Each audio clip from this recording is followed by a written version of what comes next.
Tonight, this is what we're seeing on the streets of Minneapolis. The administration still surging federal agents there as we're seeing new videos come out tonight, including this one that we're still trying to learn more about as we come on the air this evening, that shows a woman being forcefully pulled from her car a couple of blocks from where Renee Good was shot and killed.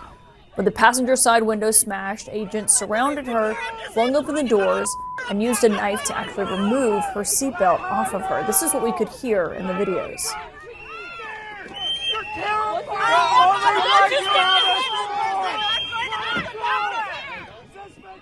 When you listen, she was talking about being disabled and trying to get to a doctor's office. Again, we are trying to learn more about that video. We've also seen ICE agents capture a man in this home as protesters were honking car horns, banging on drums, blowing whistles, as you can see. And also this, when a man stood in front of a vehicle that was being driven by ICE agents, an officer pushed him to the ground, causing him to tumble into the street. A bus that was about to pass by the scene came to a quick stop after he fell.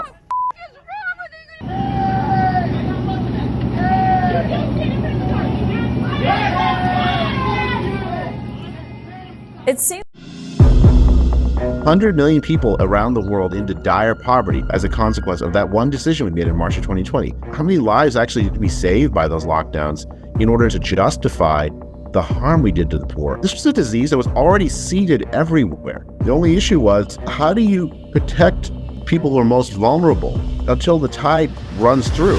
Dr. Jay Bhattacharya, the author of The Great Barrington Declaration. They reject closing economies to slow the spread of COVID, and they're calling the idea the Great Barrington Declaration.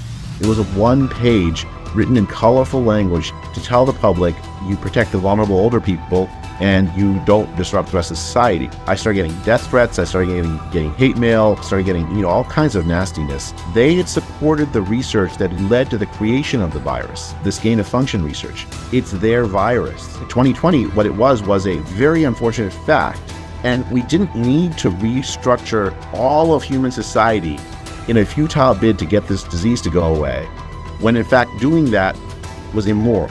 But that immorality of that decision we suppressed because of our fear.